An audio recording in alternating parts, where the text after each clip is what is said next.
আল্লাহকে স্মরণ করুন সব সময়। আবু হুরায়রা রাদিয়াল্লাহু আনহু হতে বর্ণিত, তিনি বলেন, রাসূলুল্লাহ সাল্লাল্লাহু আলাইহি সাল্লাম বলেছেন, যে ব্যক্তি কোনো স্থানে বসল অথচ আল্লাহকে স্মরণ করল না, তার জন্য আল্লাহর পক্ষ থেকে লাঞ্ছনা ও নৈরাশ্য। আর যে ব্যক্তি কোথাও শয়ন করার পর আল্লাহর নাম নিল না, তার জন্যও আল্লাহর পক্ষ থেকে লাঞ্ছনা ও হতাশা। প্রিয় দর্শক, আসুন আমরা আফসোস থেকে বাঁচার কিছু উপায় নিয়ে কিছু কথা শুনি। অলসতা থেকে নিজেকে দূরে রাখুন।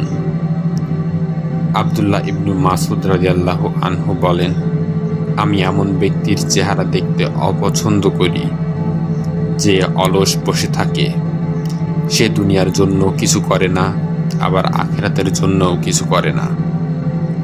আব্দুল্লাহ ইবনু আব্বাস রাদিয়াল্লাহু আনহুমা নিজেকে আমি অলস বলা পছন্দ করতেন না। হাসান বসরি রাহিমাহুল্লাহ বলেন, হে আদম সন্তান, তুমি তো কয়েকটি দিনের সমষ্টি ছাড়া আর কিছু নও। যখন একটি দিন চলে যায় তখন তোমার একটি অংশ দুনিয়া থেকে বিদায় নেয়। তিনি আরও বলেন, আমি এমন সব নেক ব্যক্তির সাক্ষাৎ পেয়েছি যারা তাদের জীবনের উপর তাদের দিরহামের সম্পদের চেয়ে বেশি লোভাকাতুর ছিল। এক খুতবায় হাসান বসরি বলেন, ক্ষণস্থায়ী দুনিয়ার চাকচিক্য যেন তোমাকে আল্লাহর পথ থেকে বিচ্যুত না করে, যেন তোমার মনোযোগ নষ্ট না করে। তুমি বলো না, আমি এটা আগামীকাল করব, কারণ তোমার জানা নেই তুমি কখন মৃত্যুবরণ করবে। এক আলিম ও এক মজুরের ঘটনা। বিখ্যাত ইসলামী ফকিহ বকর আল মুজানি রাহিমাহুল্লাহ একটি ঘটনা বর্ণনা করেছেন। একবার তিনি একজন দিনমজুরকে দেখলেন, বোঝা নিয়ে যাচ্ছে আর সবসময় বলছে, আলহামদুলিল্লাহ, আস্তাগফিরুল্লাহ, আল্লাহর জন্য সমস্ত প্রশংসা, আর আমি আল্লাহর কাছে ক্ষমা চাই। দিনমজুরের এই অবস্থা দেখে তিনি কিছুক্ষণ অপেক্ষা করলেন। একসময় দিনমজুর বিশ্রাম নেওয়ার জন্য বোঝা নামিয়ে রাস্তার পাশে এসে বসল। তখন তিনি তার সাথে কথা বললেন। মুজানি প্রশ্ন করলেন, তুমি কি এই দুইটি জিকির ছাড়া আর কিছু জানো না? দিনমজুরি জবাব দিল, অবশ্যই জানি। আমি আল্লাহর কিতাব কুরআন পড়তে পারি, কিন্তু একজন আল্লাহর বান্দা তো সবসময় ভালো মন্দের মধ্যেই থাকে। কখন কোনো ভালো আমল করে আবার কখনো গুনাহ করে ফেলে। এটাই তো মানুষের অবস্থা। এজন্য আমি ভালো কাজের জন্য আল্লাহর শুকরিয়া ও প্রশংসা করি, আর নিজের গুনাহের জন্য আল্লাহর কাছে ক্ষমা চাই। সে আলিম বললেন, নিঃসন্দেহে এই দিনমজুরের দিন বুঝ আমার থেকেও বেশি। অনেকে ভেবে পান না আমি কি নেক আমল করব, অথচ নেক আমলের সংখ্যা ও বৈচিত্র্য এত বেশি উপায় নেক আমল করা সম্ভব, যা বলে শেষ করা যাবে না। শুধুমাত্র সদিচ্ছা ও আন্তরিক চেষ্টার অভাব। রাসূলুল্লাহ সাল্লাল্লাহু আলাইহি সাল্লাম বলেছেন, ছোট হলেও যে আমল নিয়মিত করা হয় সেটাই আল্লাহর কাছে অধিক প্রিয়। পরিকল্পিত জীবন যাপন করুন। সময়কে সুপরিকল্পিতভাবে কাজে লাগান। সময়কে সুপরিকল্পিতভাবে কাজে লাগানো গেলে প্রতিদিন অল্প আমল করেও কত কিছু অর্জন করা যায়, তার একটি সহজ উদাহরণ দিচ্ছি। আপনি কি এক মাসে একবার কুরআন শেষ করতে চান? তাহলে একটি সহজ পন্থা অনুসরণ করুন। নিশ্চয় জানেন কুরআনে 30টি পারা আছে। প্রতি মাসে যেমন 30টি দিন থাকে, তেমনিভাবে কুরআনেও 30টি ভাগ বা পারা রয়েছে। যদি কেউ প্রতিদিন এক পারা কুরআন পড়ে, তাহলে প্রতি মাসে একবার পুরো কুরআন পড়ে শেষ করতে পারবে। প্রতি পারায় থাকে 20 পৃষ্ঠা। যদি কেউ প্রতিদিন প্রত্যেক ফরজ সালাতের পর 4 পৃষ্ঠা করে পড়েন, তাহলে প্রতিদিন সহজেই এক পারা পড়ে শেষ করতে পারবেন। দেখুন, সদিচ্ছা থাকলে আমরা সহজেই কত নেক আমল করতে পারি। যদি আমরা আমাদের দৈনন্দিন কর্মসূচিকে সঠিকভাবে সাজিয়ে না রাখি, তাহলে অনেক ভালো কাজের সুযোগ হাতছাড়া হয়ে যাবে। পূর্ব পরিকল্পনাবিহীন এলোমেলো কাজ থেকে কোনো কিছু অর্জন করা যায় না। একটি রুটিন বানান। কিছু ভালো কাজ করার জন্য সময় নির্ধারণ করুন। এভাবে যদি আপনি ভালো আমল করাকে নিজের অভ্যাস বানিয়ে ফেলতে পারেন, তাহলে সহজেই অনেক আমল করতে পারবেন। এর মাঝেই আনন্দ ও তৃপ্তি খুঁজে পাবেন। হৃদয়ের পথে অটল থাকতে পারবেন।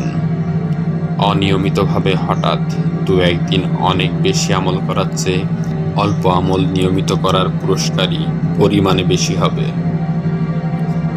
আল্লাহকে স্মরণ করার মধ্যে অন্তরে প্রশান্তি নিহিত রয়েছে। আল্লাহ তাআলা কোরআনের বহু জায়গায় তাকে স্মরণ করার বিষয়ে জোর তাগিদ দিয়েছেন। জিকিরকে সফলতার অন্যতম কারণ হিসেবে আখ্যায়িত করেছেন। যারা জিকির করে তাদের অন্তর জীবিত, আর যারা জিকির করে না তাদের অন্তর মৃত। আবু মুসা আশআরী রাদিয়াল্লাহু আনহু হতে বর্ণিত, তিনি বলেন, নবী সাল্লাল্লাহু আলাইহি সাল্লাম বলেছেন, যে তার প্রতিপালকের স্মরণ করে আর যে স্মরণ করে না, তাদের উপমা হলো জীবিত ও মৃত ব্যক্তির মতো। জিকিরকারীরাও কিয়ামতের দিন আফসোস করবে, কেন তারা আরেকটু বেশি পরিমাণ জিকির করল না। আর জিকির থেকে যারা উদাসীন ছিল তাদের তো আফসোসের সীমা থাকবে না।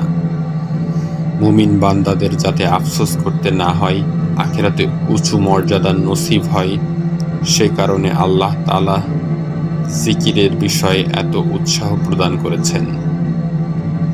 আল্লাহ তাআলা বলেন, আর আল্লাহর স্মরণই সর্বশ্রেষ্ঠ।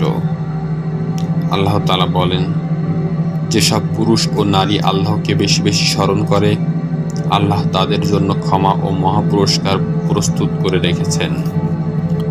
হে ঈমানদারগণ, আল্লাহকে বেশি বেশি স্মরণ করো।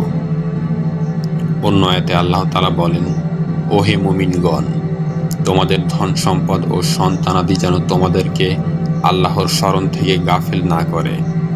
যারা এরূপ করবে তারাই ক্ষতিগ্রস্ত হতে থাকবে।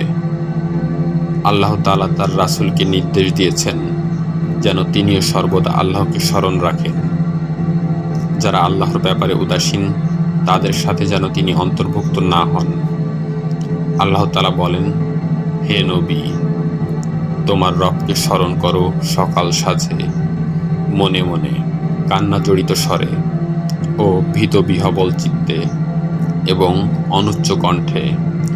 তুমি তাদের অন্তর্ভুক্ত হইও না যারা গাফিলতির মধ্যে ডুবে আছে। আল্লাহর স্মরণে 4টি উপকার। আল্লাহ তাআলাকে স্মরণ করলে 4টি উপকার পাওয়া যায়। আবু হুরায়রা ও আবু সাঈদ খুদরি রাদিয়াল্লাহু আনহুমা সাক্ষ্য দিয়েছেন যে নবী সাল্লাল্লাহু আলাইহি সাল্লাম বলেছেন, 1. ফেরেশতা তাদেরকে ঘিরে রাখে। 2. রহমত তাদেরকে আচ্ছন্ন করে নেয়। 3. তাদের উপর শান্তি নাজিল হয়। এবং 4. আল্লাহ তাআলা তাদের কথা সেসব লোকের সামনে আলোচনা করেন যারা তার কাছে থাকেন। জিহ্বা সিক্ত থাকুক আল্লাহর জিকিরে। একবার এক ব্যক্তি এসে রাসূল সাল্লাল্লাহু আলাইহি সাল্লামের কাছে একটি সহজ উপদেশ চাইল। নবীজি তখন তাকে আল্লাহর জিকিরের নির্দেশ দিলেন। আব্দুল্লাহ ইবনে বুসর রাদিয়াল্লাহু আনহু হতে বর্ণিত, তিনি বলেন, এক লোক বলল, হে আল্লাহর রাসূল, আমার জন্য ইসলামের শরিয়াতের বিষয়াদি অনেক বেশি হয়ে গেছে, সুতরাং আমাকে এমন একটি বিষয় জানান যা আমি শক্তভাবে আঁকড়ে ধরতে পারি। রাসূলুল্লাহ সাল্লাল্লাহু আলাইহি সাল্লাম বললেন, সর্বদা তোমার জিহ্বা যেন আল্লাহ তাআলার জিকিরের দ্বারা সিক্ত থাকে।